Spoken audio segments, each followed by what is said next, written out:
Saira, good to see you. I heard about what happened on Half Moon Island. It's a wonder you and that mercenary made it back alive. But war, it just seems so unreal. How has it come to this? Now we not only have to fight these High Ones, but also some fanatic who thinks he knows best?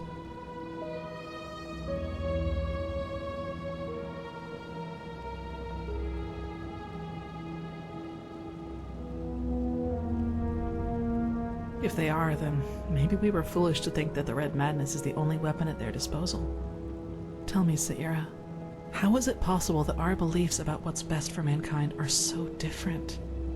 Why are we so eager to be at each other's throats?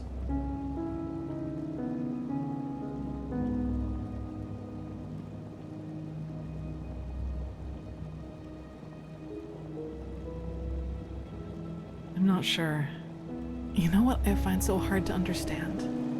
Why there are so few people who actually care. So few people who feel the need to change something like you and I do. There are moments I just feel so powerless. As if we all know that if we keep going like this, we're headed for a catastrophe. But instead of changing course, we just stand by and watch. Do you know the feeling?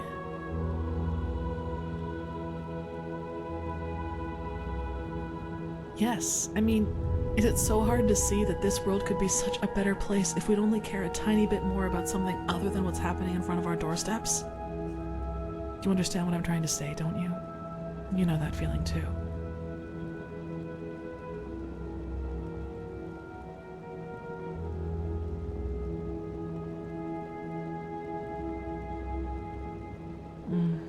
I wish I could do that. Whenever I think about it, I find it so hard not to get angry. Take all those upper city snobs with their colorful garments and exotic perfumes. They could put all that money to such good use if only they wanted to, but no, they don't, because they just don't give a damn about the poor. Sometimes I imagine going down there, grabbing one of them by the collar and dragging them down into the Undercity. And there I'd force them to see, just for once. But even that probably wouldn't help. I guess we only care about the things that directly affect us. Who fights against poverty if he's never suffered from it?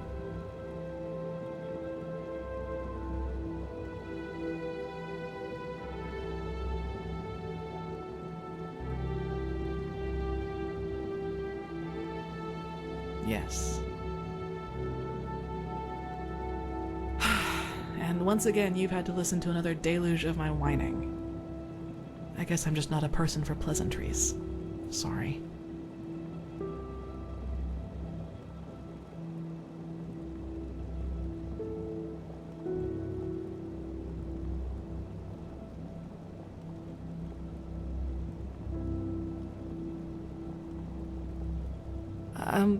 Yes, that, might be the case. Saira, I have to ask you something. You said these things to me. Why?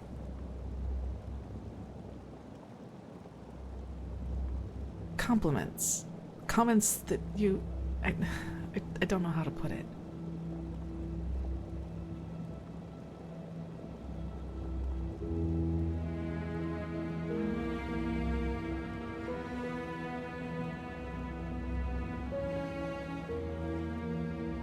No, but I just don't think that's a good idea.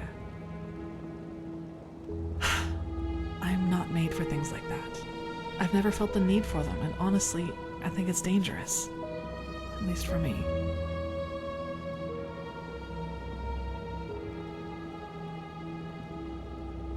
No, never.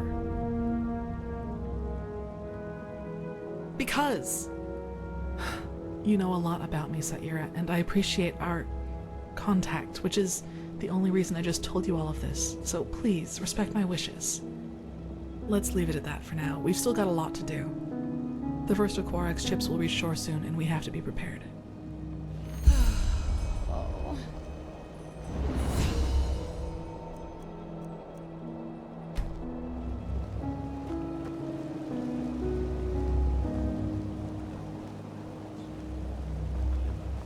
Yes? Until that Quark appeared, I actually thought things were going relatively well, like with the sigil stone and this beacon. But a war with Narim, that changes everything. They trump us in every aspect. Manpower, equipment, siege machinery. Let's just hope the walls of Ark are really as durable as they're said to be.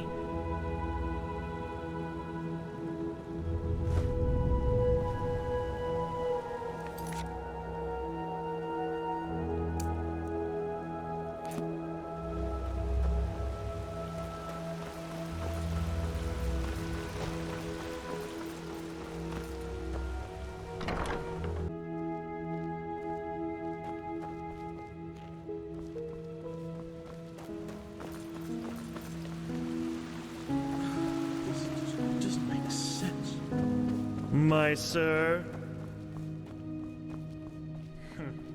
You just wait and see. You know his demands. There's no basis for negotiation. He has not seen what we have seen. The writings, the memories of the Prophet. If he just realized... Taranor Korek would rather throw away his comb that had been a mistake.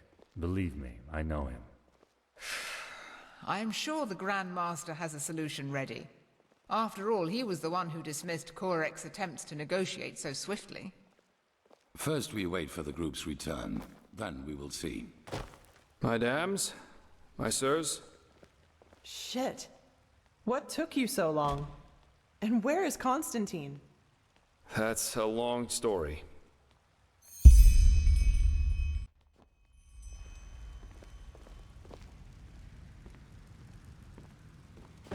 And those were his final words? I can't believe it. Simply another victim of the High Ones. If we do not activate the beacon soon, he won't be the last. Oh, right, the beacon. If it's activated, we'll simply glow the red madness away, won't we? Or maybe we could, for once in all this, do something that actually makes sense, and focus our resources on finding an alchemistical or thaumaturgical solution to this problem, rather than trusting in a pile of scrap metal. Oh, by the Prophet's ass, won't you just shut up for a minute? All day long you do nothing but babble, getting on our nerves, and nothing you ever say gets any closer to a fucking solution. So why don't you just shove off to one of the bathhouses? Go torture the washerwomen with your never-ending lamentations. That would be helpful for a change. You will take that back. Will I? Come here and make me. I'd be delighted. Blasphemy! Guard your This tongue, is blasphemy! wild mage, or... Or what? Are you gonna kill me? That's what you do best, you and your fucking order. Silence! You are angry, Lishari Pegast, and I understand why. But in the moment you let that anger destroy this alliance, Firespark's sacrifice will have been in vain. Is that what you want? Is that what you want? No. No, it isn't. Good. I am tired of this endless bickering. We have a responsibility, and we will fulfill it. Well said, Aranthiel. And how exactly do you think we are going to do that? Without the sources, the beacon is as worthless as a heap of rusty iron. The chroniclers are on it, and they will find the answer. Novice, tell Commander Aaron to join us. We need to plan the defense of the land. You, Prophet, will come to me as soon as you have recovered. Now, let us get to work.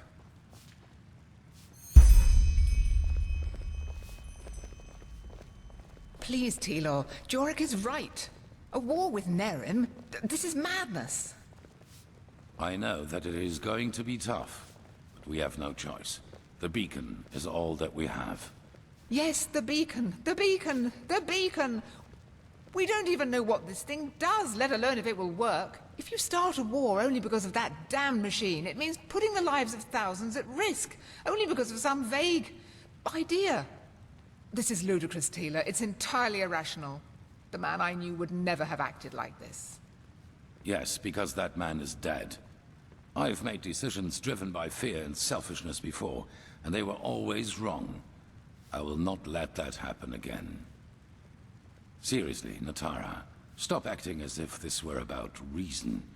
You're just afraid of making sacrifices for what you believe in. You always were. Sacrifices. This is about your damn pride, Tilor. Nothing else.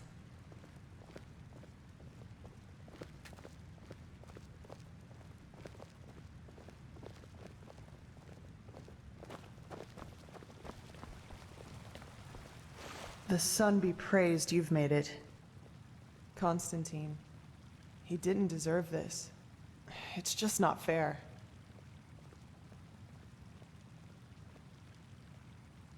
Someone is gonna pay for it. I'll see to that. I have to talk to you as soon as possible. It's about the seal in that letter we found on the mercenaries in Old Rashengrad. I believe I'm onto something. Their client is from Enderal. From Ark, to be more precise. Let's not talk here, though. Meet me in the Dancing Nomad. I'll be in the first room upstairs, right at the end of the staircase. And hurry.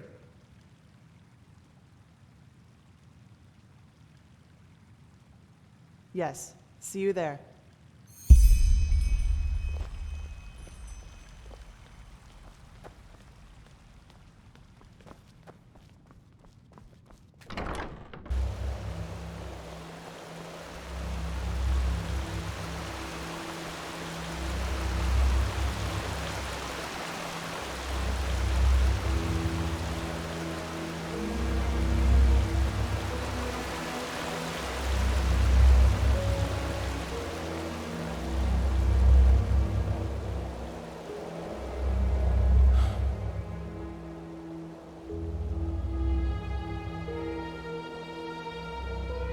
Irrelevant.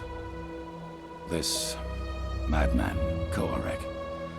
He has completely reshuffled the cards. Now we not only have to deal with the High Ones, but also with him and his fanatics. However, there's also good news. You have probably seen it already. Physically, yes. And we also know how it works now, and how it can put an end to the cycle. It is easier than we thought. The beacon was constructed for one thing, to destroy the High Ones. Once reconstructed, infused with energy and activated, lit, as the Pyreans called it, it can banish the High Ones from this plane of existence.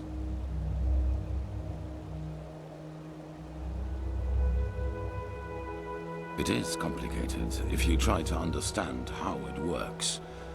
You know that the High Ones are not made of flesh and blood as we are. Essentially, they can be compared to the cold or to shadows. Omnipresent elements, yet we cannot touch them. Energy, if you will. However, there is a counterpart to each energy. Cold and fire, shadow and light. The High Ones and the beacon. Yes. Imagine a torch driving away the darkness in the moment it is ignited. This is what the beacon can do, except that the banishing will be permanent. Yes, as I said, it needs to be infused with energy before it can be lit. I take it you have noticed the 3 sockets on its base. They are what it draws its power from. Once they are filled, the beacon can be ignited and the High Ones will be undone, once and for all. At least, if the old writings are true. The only thing left for us to find out is what these energy sources are. But we are close. Give the Arcanists some more time and I will let you know if there's any news. In the meantime, get equipped accordingly. Some of the Neremes have landed already, and outbreaks of the Red Madness become more and more frequent as we speak.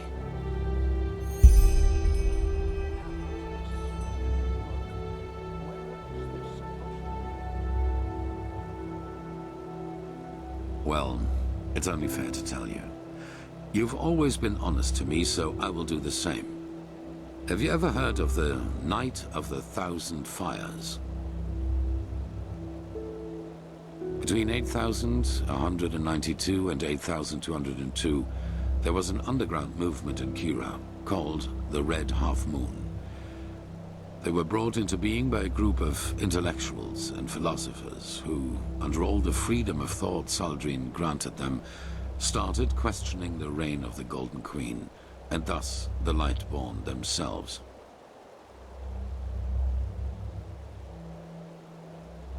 Saldrine saw himself as the god of knowledge, and accordingly he reigned his country. In Kira, no opinion is forbidden, which is why it is home to countless magic schools and universities, where people do nothing but discuss the reason for being all day long. An appealing thought if you hear it for the first time, but a cunning people isn't easy to reign. There have been more revolts and riots in Kira than bones in a graveyard, and the Red Half Moon was the worst of them. Correct, just as my son did. But other than him, they fought like cowards. Terror, dust crystals planted in the marketplaces, and assassinations, you name it. If they killed innocents, they blamed the Golden Queen, and if they killed her soldiers, they celebrated themselves as liberators. However, they never succeeded in putting her down, and neither did she in destroying them, which is why the court turned to the Lightborn for help. A division of the Holy Order led by me, a young keeper of barely 30 winters. None to be taken seriously. You know, not everywhere is the Order as present as here on Enderal, or as it once was on Narim. In Kira, we were ridiculed. I saw the Kiranian keepers who served the Golden Queen. A bunch of decadent gluttons who had dedicated themselves to the court's banquets rather than to the will of the gods. They were pathetic. A moon after our arrival, we received an anonymous tip on where one of the half-moon's bases was supposed to be located, in a small coastal village. As we entered it, we were greeted by the township's elders, and the villagers themselves had gathered behind them. You should have seen how they stared at us, as if we were plunderers. I should have seen by then that something was wrong.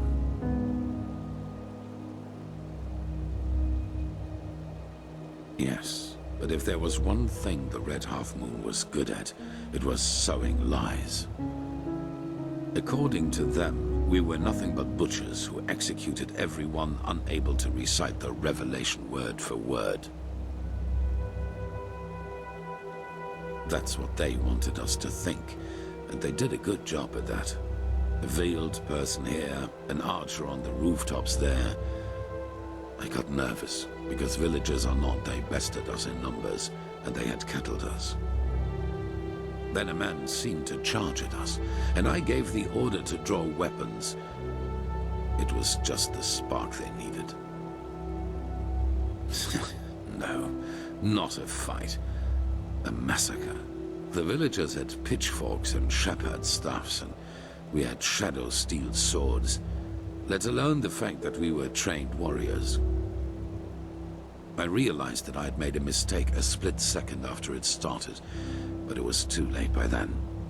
My men, they slaughtered them all, like pigs.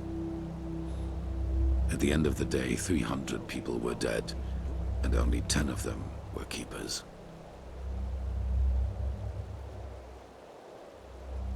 Have you ever been in a big battle? Even if my men would have stopped, the villagers were blinded with rage and panic. No. From the moment I gave the order, it was too late. Well, what better proof of the Lightborn's cruelty is there than a division of keepers who, out of pure wickedness, slaughtered an entire village, women and children included. If the people had already distrusted us before that, that distrust had turned into hatred, and nothing could have changed that, not even the Golden Queen's heralds. We set sail back to Enderal a week later. 2 years after that, the Red Half Moon destroyed itself due to infighting. Ironic, isn't it?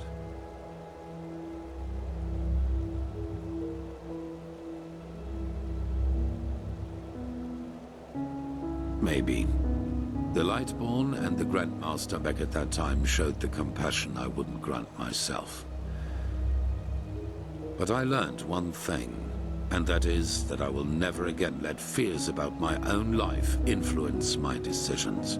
What happened in Kira was the consequence of my own cowardice, and my unwillingness to give my life for a just cause. That will never happen again.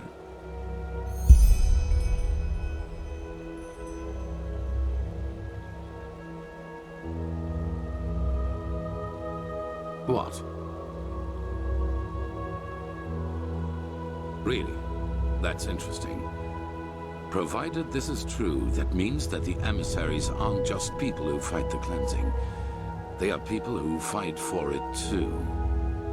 And that also means that whoever granted us our powers and our purpose isn't an enemy of the High Ones, but a neutral party.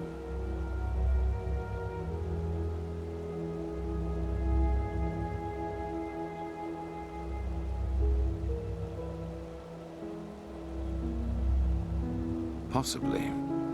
But we will find out all about that once we've taken care of the High Ones. Now, with the Neramis against us too, there's only one thing that matters. Resolve.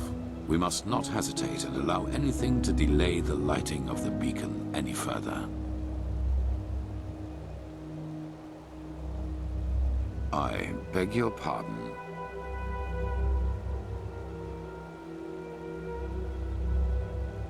What? And the same goes for me? That's ridiculous.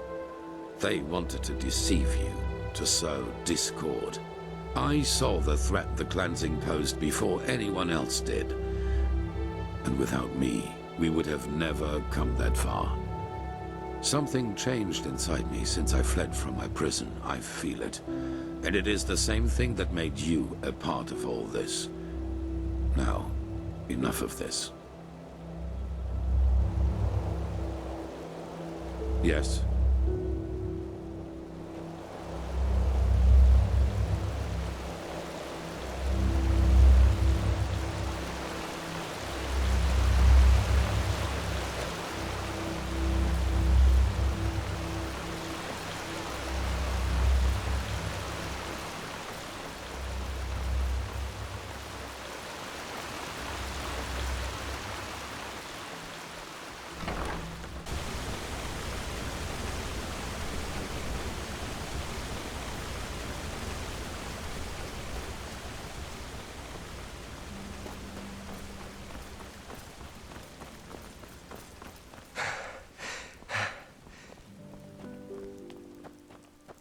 Thou art my light, my glimmer at the horizon.